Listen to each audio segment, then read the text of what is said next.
Three, two, one, action.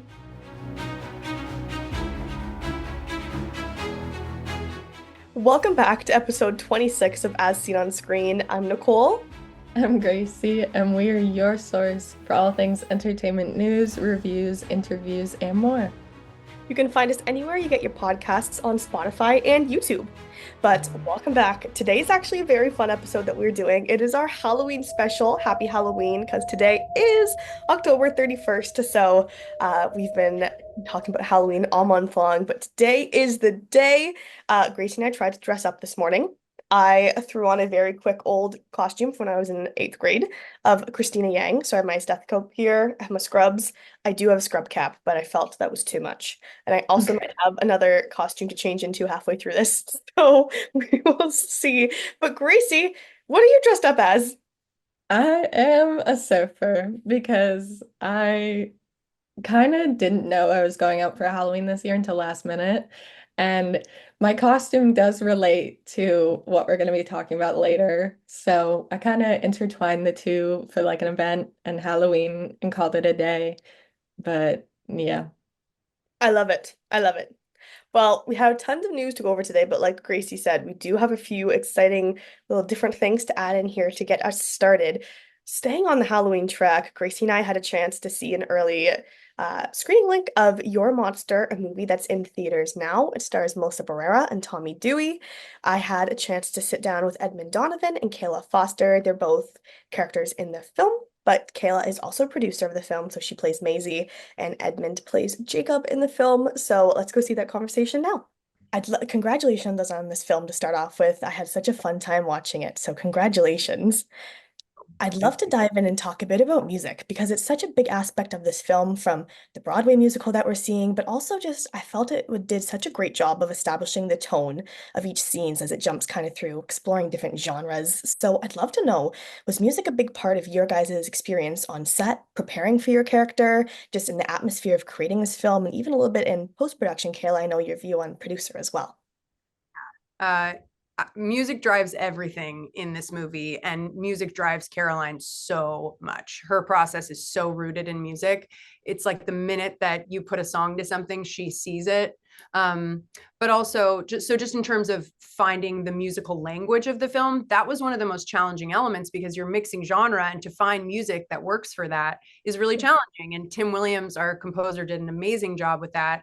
And Caroline and I are total lunatics when it comes to finding the right song. Vanessa Palmer, our music supervisor, dealt with us a lot, trying all different things to try to figure out cohesiveness. And then in terms of the musical, this film is really about Laura finding her voice. And so her being a musical theater actress felt totally appropriate to that. And we brought in the Lazar brothers, who are actually friends of Edmund's too, from before this, who wrote the most incredible musical at the end of the film. And I think their biggest challenge, which they did amazingly, which I'm interested in Edmund's point of view on too, is like writing from Jacob's perspective a song that could allow us to see Laura as empowered as she was at the end. That was a really tough challenge that I think they absolutely nailed.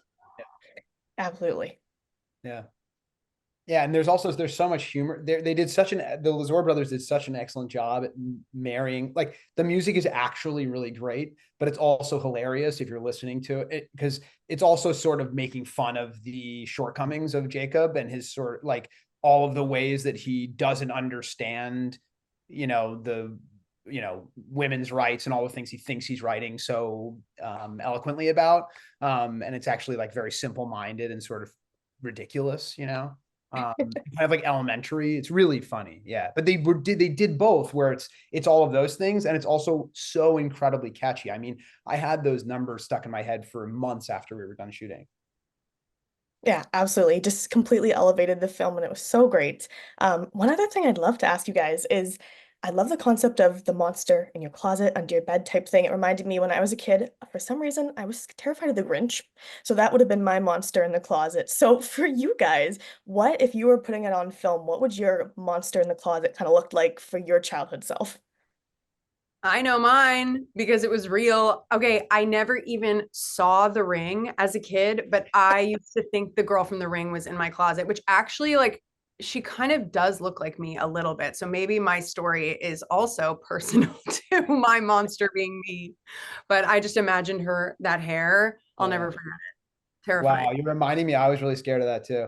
But I think the most kind of ancient scary thing to me was the witch from Snow White, the old cartoon one.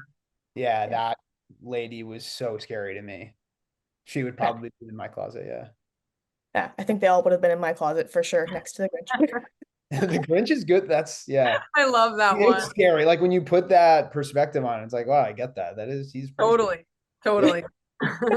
Feet, man.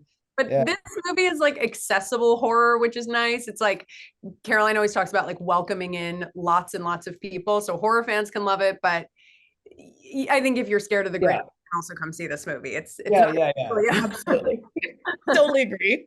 Yeah. Well, thank you both so much for your time. I love talking with you both. And again, congratulations on this film. Thank you. Well, we just want to give a big thank you to Route 504 PR for giving us the chance to sit down with Edmund and Kayla. It was great to chat with them and to also see the movie early before it came out. It's always very exciting to give our early reviews. I mean, obviously, it actually did come out last week, but we shared some online as well. But if you haven't seen Your Monster in theaters, it's a great Halloween watch for this time of year. If you're looking to go see one tonight, this is definitely a fun one. Gracie watched it, so you know it's not too scary. It I it love how that's become our ranking of scary movies, is if I watch it, it's not that bad. is it true though? It is true. It is true. It's more of like a romance comedy than it is like spooky scary, but it still gives the vibes. I would agree. I would categorize this as more of like a comedy romance thriller almost. So Okay. it does a very good job of blending in these three kind of honestly or more. There's even some drama involved. There's all this stuff. All these elements are blended very well throughout the movie. Performances are great. Obviously, we love Melissa Barrera, our Scream Queen. So it's exciting to see her back in a role like this. It even has some musical aspects to it. There is a Broadway show throughout this movie, which you heard us talk about in the interview clips. So tons to look for in this film. I feel like so many people can like it because it has so many different genres and reasons for people to like it, no matter what kind of movie you're into. So you can catch that in theaters now. Back to my outfit. We had the chance to go to the Outer Banks Toronto fan event. So thank you to Isabella for inviting us. The event was honestly so fun. Like, we've been to a fair amount of events together now, and I feel like this was like the most fun I've ever had at like a film or TV event. There was live music. We had a surprise from the Arkells, who absolutely crushed the entire night. Like, they were killing it. There was a lot of photo opportunities, which we love because we need that Instagram content. And there was a lot of food that we didn't find out about until the end, which made me so upset. But you know what? You win some, you lose some. But it was so cool. And the cast made a surprise little cameo. So yeah, I had a great time. What about you, Nicole? I agree. I thought this was so well put together. Netflix and Touchwood really did a great job of like putting the space to use. We were in the exhibition, the Toronto Exhibition Center. I think the specific one was where we were. Within the exhibition grounds. I forget exactly which building, but Mm. it was a massive space. They had, like Gracie said, so many photo ops. We got a tote bag as well. They had like four. Oh, I have mine right here. They had four different tote bags we could choose from. This is the one I went with. So mine just says, welcome to Poglandia on the top. At the bottom here it just says Kildare Country, obviously, or County, Kildare County. There's Gracie's. It says a good time, the Pogue life all the time, or good time all the time, the Pogue life. So there was two other ones we can insert some That's so photo cute. of as well. But yeah, they just did such a great job. Like Gracie said too, the food was on like one section of it. They did have a poutine bar, which we did see the poutine bar, and I think your sister Sophie got Yeah, poutine. Sophie said the poutine was pretty good. So, and she is a lover of poutine. So A connoisseur, we could even say. she is. We'll be inserting photos and videos throughout this, so as I'm talking, you'll be seeing videos too. But yeah, they had so many great little photo ops. They had tattoos as well. Gracie and I didn't get them, but our friends did get them, and they looked pretty great as well. An open bar, always a sleigh.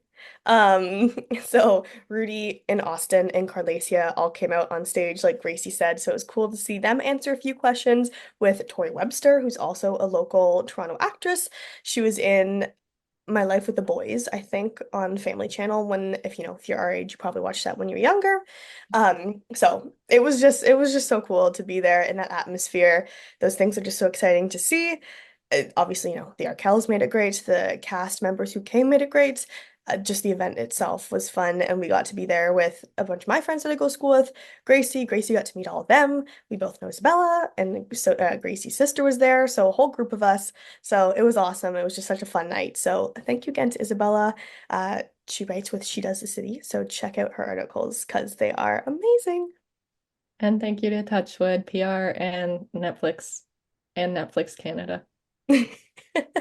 Well, now that we have that covered, we can get back into our news for the day. We have so much entertainment news. I'm looking at our list here and I'm thinking, my goodness. But a lot of it is casting updates and release dates for movies. So we are going to fly through these for you guys. Gracie, what is first on our list? First up, we're starting with not a cancellation, but a removal, and then also an announcement. So, to no one's surprise, Blade has been removed from the Marvel 2025 release schedule. This has been pushed back so many times. So fans and viewers are just at the point where they're like, just say that it's not happening. But they have yet to say that it's not happening. They're just pushing it back again. So it's been removed from the release schedule. And you know what? Deadpool called it because he said there's only ever going to be one Blade. And here we are. On the flip side of that, we have an untitled Vision series has been confirmed to start filming in 2025. So fans of WandaVision, Vision in general are getting content, and I'm super excited for that one. Yeah, staying on the Marvel track, I'm sure a lot of you are very, very excited. Tom Holland's Spider-Man 4 set its release date for July 2026, which comes 2 months after Avengers Doomsday. So obviously this is very exciting to hear. The last Spider-Man, No Way Home, came out in 2021. So it's very exciting to see that the next one will be coming out in the near future. We still have a little bit of time, just over a year and a half. But Gracie, are you excited? I'm so excited. Yeah, I love Tom Holland's Spider-Man. I love all Spider-Mans, to be honest. But this one is just like, it just hits different, you know? And especially with Tom and Zendaya's relationship, I just feel a need to see them on screen together again. And I saw this cute little post where it was the scene from Nowhere at Home where Zendaya's character forgets who Tom is. And he says something like maybe in another universe. And then it flashed to this universe where they're dating. And I was like, this is the other universe. It was so cute. Totally unrelated, but yeah, I love them. And I think No Way Home was so monumental, like just as a movie, but also in like a franchise. So I'm excited to see how they try and one up it. It's very exciting to see, and to see if they'll like directly pick up off where No Way Home ended, if they're gonna do like a little bit of a jump there. So obviously we have no details yet. So we will see as the movie gets closer to its release date, obviously, but very exciting news nonetheless. And good job, Tom, for not spoiling it. Very proud. Yeah, I mean, another thing he didn't spoil, it's just been announced that he is set to star in Christopher Nolan's latest film. So that's exciting, Again, we have very little to no information on that of what Nolan's which next is shocking. will be. But it is rumored that he will be starring in it. So it's very exciting. Good, yay, Tom. Staying on the Halloween track, anyone who is a fan of the Fear Street films on Netflix, which I know I am, and Gracie is too. So look at Which this. is crazy because This is a Gracie win. doesn't like scary things. This is a win today in my books. Yeah. That there is a new one coming. It is called Fear Street Prom Queen. It is dropping on Netflix sometime in 2025. We don't have an exact date yet. They just released a little teaser poster for it the other day, so it just says 2025 on it. Very, very exciting because these films are very well done. I feel like they did such a great job of blending the different timelines, using the same actors and actresses. There is new cast members coming into this one. So very exciting to see what they bring to the table with this Fear Street. I've heard rumors that Ariana Greenblatt is in it because she posted it on her story. Yeah. So that would be pretty cool because she's obviously a killer young actress. So I'm excited to see what the cast is. I do think some of the old cast will come back because like all the Fear Street movies are connected in a way. So I wouldn't be shocked if they had some old cast in it. Another release date, Jumanji 3 is coming on December 11th, 2026. I don't know why, but for some reason I did not think we were getting a third one of this film. Like I just kind of wrote it off as the second one was it. So I'm pleasantly surprised by this, but I'm also wondering what they're gonna do for it because there's only so many times you can play this game intentionally. Well, exactly. And the last Jumanji, The Next Level, was 2019. Yeah. Jumanji Welcome to the Jungle is 2017. So this coming out in 2026 is quite a ways down the road from when we had Jumanji The Next Level. So obviously with that gap in time, we'll see what they decide to do with it and if they bring new characters maybe into it. I don't know. I'm at the point where I'm like, okay, the first time they didn't play it voluntarily. Okay, who would? The second time they played it voluntarily to help their friends. Y'all, with the amount they've almost died, why would you play it a third time? Like, why? I'm sorry, by the third time, if my friends are jumping into Jumanji, I'd be like, good for you. Have I'm sorry. fun. Like, I don't know. Let's go back to the original, like, OG Jumanji where they could not wait for this game to be done. You Yeah. think they would be playing it 3 times? No. No. And so this will be the fifth film in the entire Jumanji universe. This is where this gets a little confusing because Gracie and I were just trying to figure this out. So obviously you have the original Jumanji with Robin Williams, Kirsten Dunst from 1995. Then, stay with me here, they count Zathura, A Space Adventure, the 2005 film starring Josh Hutcherson. It is written by Chris Van. It is based off the 2002 children's book. Chris Van also wrote the 1981 children's book Jumanji, and they consider this to be the standalone spin-off to the original Jumanji. Don't ask me how. Uh, I'm just going by Google. But then obviously we have Jumanji Welcome to the Jungle and Jumanji Next Level 2017, 2019. And then there's this one coming in 2026. So Jumanji keeps expanding. I mean, if you thought 2026 was far, James Gunn just announced that his animated Robin movie is set to be released in spring 2028. I don't know why, but in my mind, this seems like so far away. You got three Like, and a half why even years. announce it? Yeah, 3.5 years is a long time. Like, think about what are you going to be doing in life in 3.5 years from now? Watching the Robin animated. Apparently waiting for a Robin animated movie. Like, Oh man. Well, moving into casting announcements away from release dates here, we have quite a few as well. So Sydney Sweeney and David Johnson are starring in Coleman Domingo's Scandalous.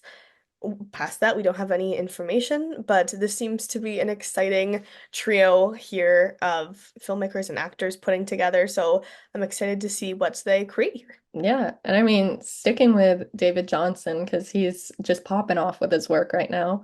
Him and Kaylee Spaney are set to return for an Alien Romulus sequel, which I'm excited for. Still haven't seen Alien Romulus, but with all the hype that it's been getting, I feel like this duo has to come back for a sequel. I feel like they're just the dream team at this point. I'm so sad because Alien Romulus was the one last movie on my summer list that I didn't get to see in the theaters, and I am mad at myself for it. But I will definitely be getting to it over the next few months because I need to be. I need to see it for going into award season. Even if it's not nominated for anything, I like to see all the big stuff before award seasons gets underway. So there's a few on my list that I have to cross off from this year. Speaking of another film that we've spoken about before here, The Housemaid, we mentioned a few episodes back now, we believe, when we had the casting announcement for Sydney Sweeney and Amanda Seyfried. Brandon Skellner is now joining the cast, which, if you don't know who he is right off the top of your head, he was most recently in It Ends With Us. Bringing it back to Marvel icons. Chris Hemsworth is in talks for Disney's Prince Charming film. And honestly, as excited as I am for him to be in talks for this, I don't think we need a Prince Charming film because the whole point of Prince Charming was to kind of just be there. Okay, this is just a reoccurring conversation that we have on here about For sequels. real, how many? We should keep a Remakes. tally. And we need to, but like honestly, some of the live action Disney movies are good. I enjoyed Beauty and the Beast back when it came out years ago now.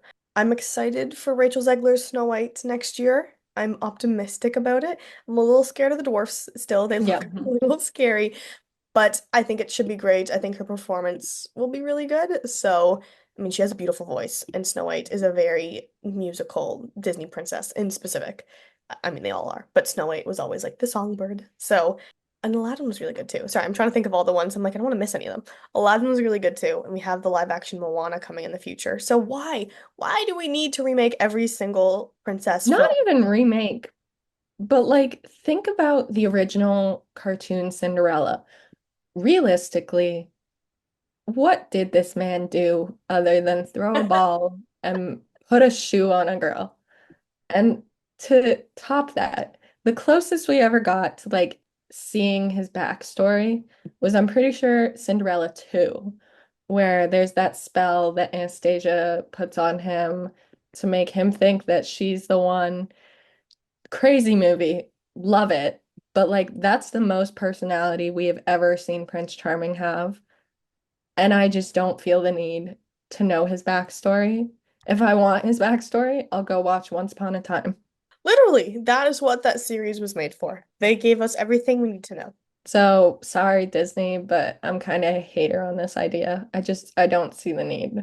A big movie, a movie that has a big casting announcement is the new Zellner Brothers alien invasion comedy, Alpha Gang. Get ready for this. They cast Dave Bautista, Stephen Young, Zoe Kravitz, Channing Tatum, Leah Seydoux, and Riley Keough. They're all joining Kate Blanchett because she was already cast in the movie. Can I just say, this is a big loss because not like I'm excited for this cast, don't get me wrong.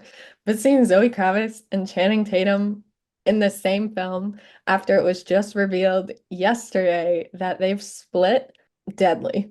This is a very sad day because honestly, I loved watching all their press from Blink Twice. Ah, Specifically, the lie detector test was so yeah. cute. I'm like, were they lying to us the entire time? Because this is crazy. Like they seem like they were so in love, but obviously we don't know what happens behind closed doors and it's not our relationship. So I just know Nicole and I were very upset by this because they were like such a power couple in entertainment. So Moving on to some more news here that we have some trailers that were announced or were released. Starting with Love Hurts, which is coming to theaters next year on February 7th. It is an action adventure film, and IMDb says a realtor is pulled back into the life he left behind after his former partner in crime resurfaces with an ominous message. With his crime lord brother also on his trail, he must confront his past and the history he never fully buried. So, this sounds very exciting.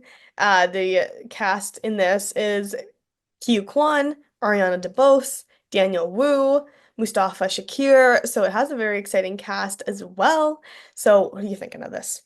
I'm so excited for this. I feel like we say this every time, but it's so rare to get an original movie nowadays. And on that note, an original movie that looks good. So I'm so excited for this. I love that we're getting all of these icons together. It looks like a true action comedy. So I'm excited. That's all I'm so excited. Like I didn't expect to get a trailer for this. I didn't even know it was a thing, to be honest. And then it popped up on my feed and I was like, this looks like the coolest movie I've seen in a while. So I'm gonna send it to Nicole. And Nicole was like, wow. No, I totally agree with you. I am always a big fan of original films from producers. It's from the producers of Nobody and Violent Night. So it promises to be, I feel like, a very action-packed film for sure, at the very least. So we'll see as we get more information on that, but you can watch the trailer now as well. Yeah, and Netflix is, I mean, we already knew about The Married Gentleman. We had a very vivid conversation about that. It's coming to Netflix November 20th, and they released the official trailer for it. And we were very right on the fact that we were saying Hallmark meets Magic Mike. But you know what? If it works, it works. Chad Michael Murray doing dances. What more can you ask for this holiday season? But just in case you wanted more this holiday season, Netflix also has Hot Frosty, which is coming November 13th. I feel like they're really leaning towards the Hallmark Channel type esque Christmas movies, and it's making me giggle. They're It's leaning to it, but at the same time, I almost feel like they're poking fun at it with these titles of these movies and trying to be literally like, like "Here's Hot Hallmark," Frosty. but not a Hallmark. And if you look at the poster, which will be right here, um, like you have Lacey Chabert.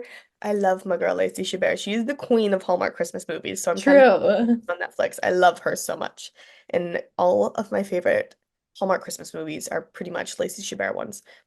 I digress. So she's standing here holding hands of Dustin Milligan's character, and he's in this muscle tank top. But plot twist, he's a snowman, guys. Yeah, his name tag says Jack. Who do we know? Jack Frost. Who isn't a snowman, but like I see what they were going at. I mean, the movie Jack Frost, he turns into a snowman. I get it. Yeah, I mean, let's talk about the real Jack Frost though, like the one from Rise of Guardians. This is how you know we're two different people when my mind goes to the Jack Frost movie. But you know who else popped into my mind? I know who you're gonna say. The one from the Santa Claus. Is that what you were gonna say? Yeah, that He's one and like also the an actual Jack Frost. icon. But IMDb says Widow Kathy, Lacey Chabert, magically Of brings a course. snowman to life, as we all wish we could do. His innocence helps her heal and find love again. They bond before the holidays, but he's doomed to melt. That's so sad. I had clearly had not read that until I literally said it. That was so sad. So yeah, that is coming to Netflix on November 13th. So very shortly, honestly. I just have to point out the fact that in the end of the trailer, I love the fact that they're watching Mean Girl, or not Mean Girls, but they're watching Lindsay Lohan's Christmas movie on Netflix, and she's like, "Oh my God, that looks like a girl I went to school with." And Does I love that because I'm like, wow, we're breaking the fourth wall here. I love meta movies. But branching off of Christmas movies now at this point and going into I don't know what to call this. A movie coming to Tubi on November 29th. It is called Sidelined, The QB and Me. So if you've seen No Good Nick, she's also been in Upside Down Magic and a few other things, Resident Evil. Sienna Agudon is starring in this alongside Noah Beck.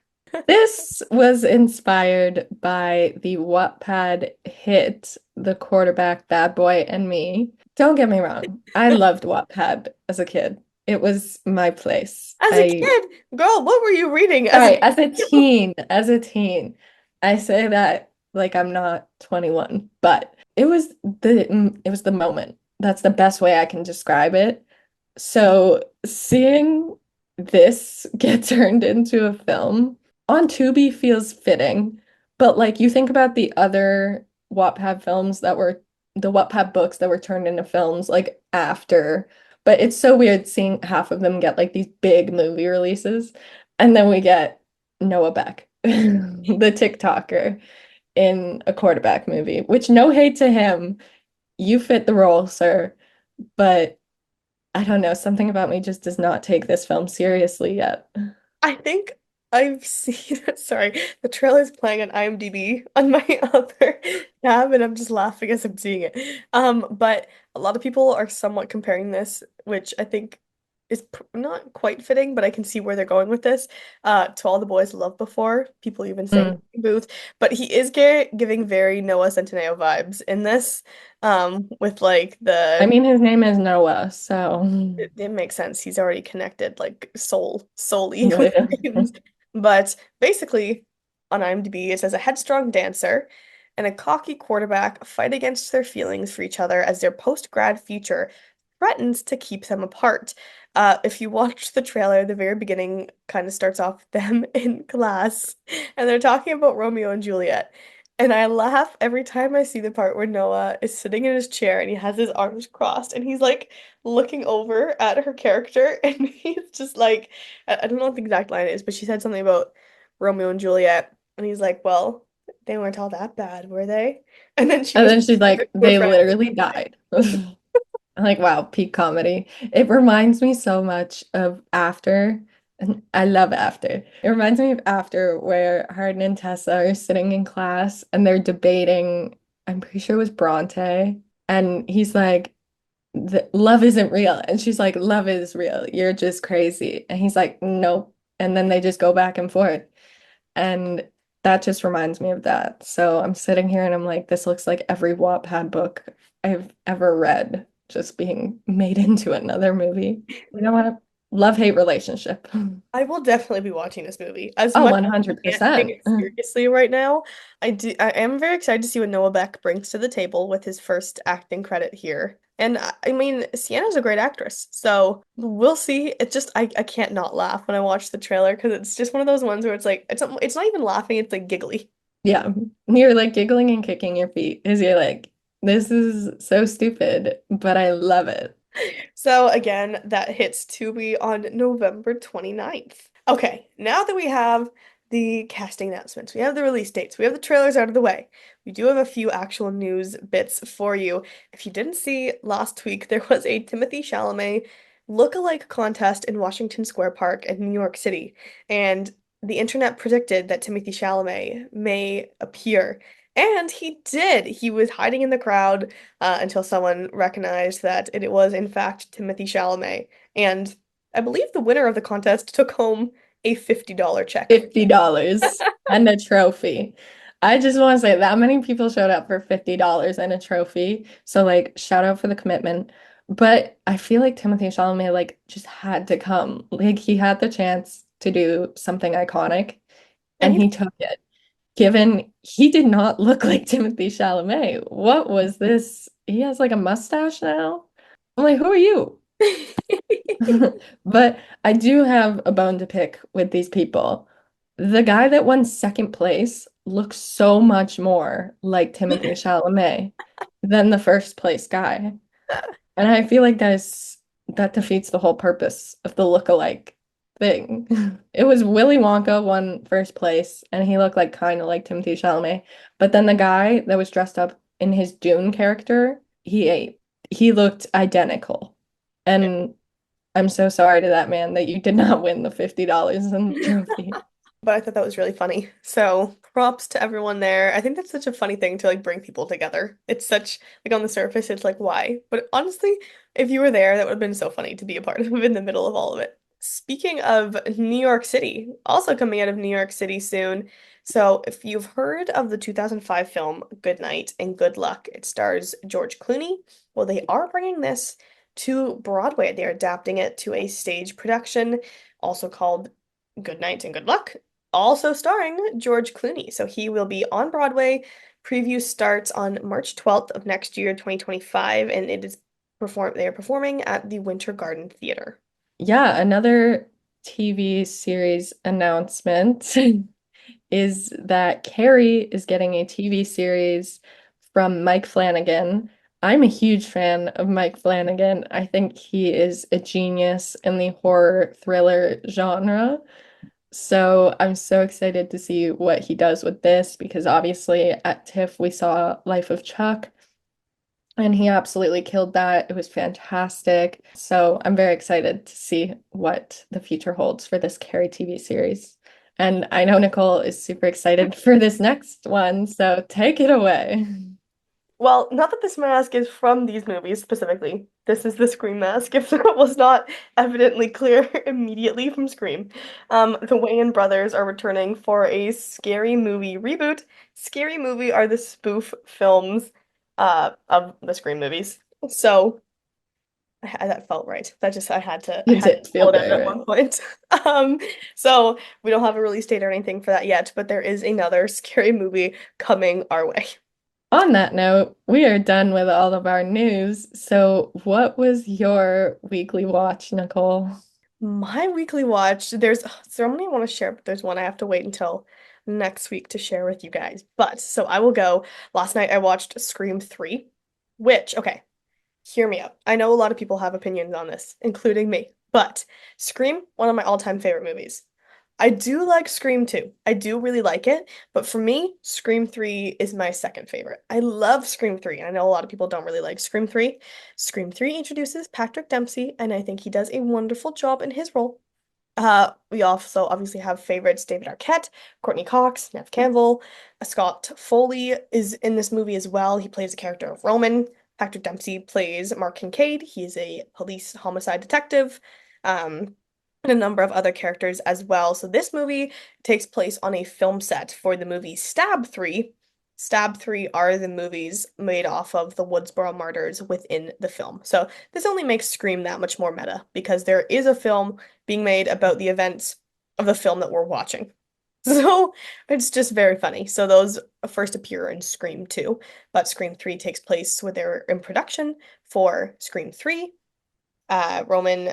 Roman's character, played by, like I just said, Scott Foley, he is the director for the Stab 3 film. And then we have a bunch of other cast members who come in to play roles of Sydney and Dewey and Gail. So tons happening and to keep up with in this film. But of course, we get a whole new set of rules kind of in this film from Randy from the Grave. Trilogies bring new rules for horror movies. So the biggest thing from this movie to take away is that you can't trust what you know from the first two films. So, of course, we're referring to the first two Scream massacres there. They can't trust, the gang cannot trust what they've learned from the first one. From the second one, they can't trust anything they know. So they have to kind of start fresh slate and expect the unexpected. So I think this is just a fun one.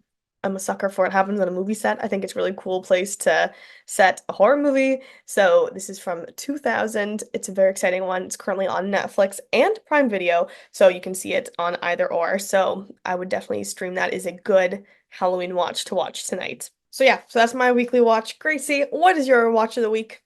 First one is Schitt's Creek. I kind of started it a while ago and then forgot about it, so I'm on season 2 of that. And then since we went to the Outer Banks event, I binge watched the first half of the fourth season. And let me tell you, this season is pissing me off because I love Outer Banks. I feel like everybody had a collective experience with Outer Banks during COVID where everyone just watched it and was like, wow, this is fantastic. Mostly because we couldn't go outside and there were these teenagers that were on beaches partying, whatever. Um, so this new season, obviously, for those who have watched it, know that they got the treasure and they made lots of money with that gold. And now they're literally a bunch of like kids, teenagers with, I think it was like $1.4 million. Obviously, they're not going to spend their money well. So I think that's the part that's annoying me is like you have so much money and then you have to split it between each person. So that's like a little less money. But now you take into account that they're kids and there's all these things that they want to buy. So it's like you slowly just see this money get smaller and smaller and smaller until finally they're like, oh no, what are we gonna do? We don't have enough money to pay for our surf shop. And you go back to plan A, which is find new treasure.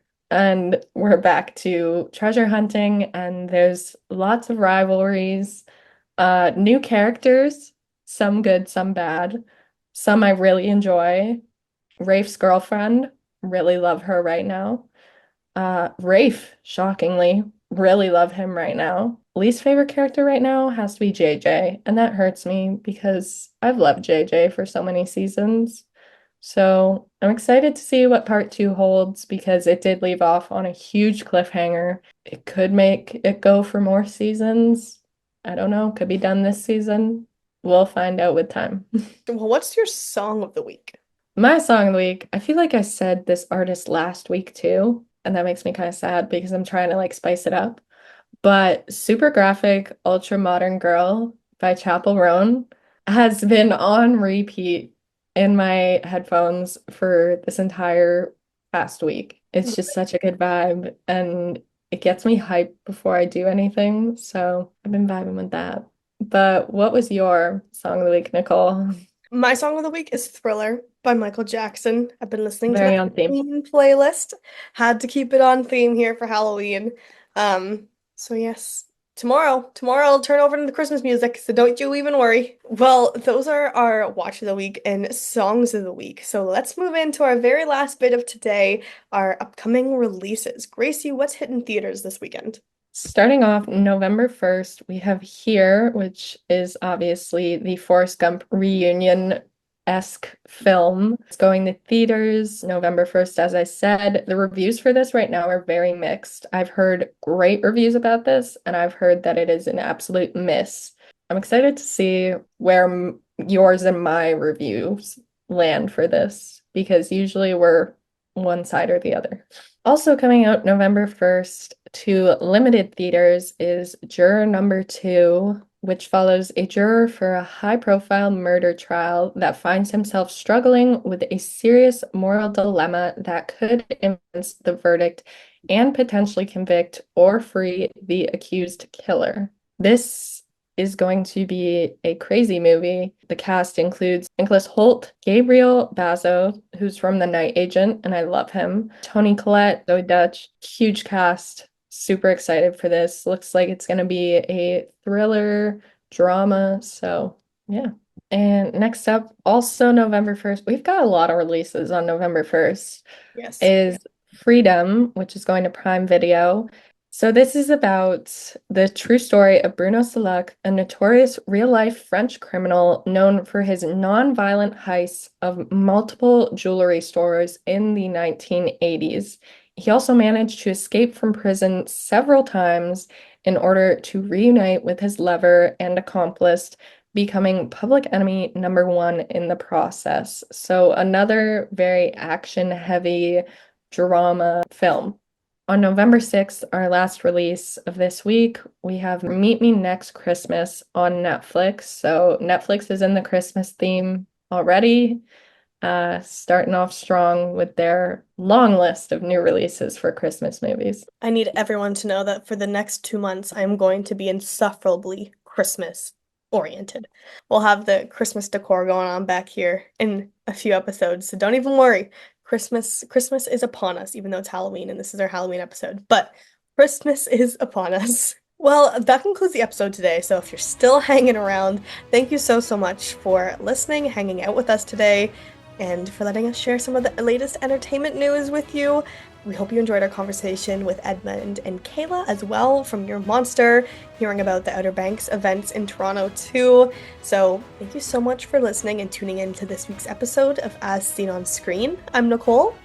I'm Gracie, and we're your source for entertainment news, reviews, interviews, and more. And you can catch us wherever you listen to podcasts, on Spotify or YouTube.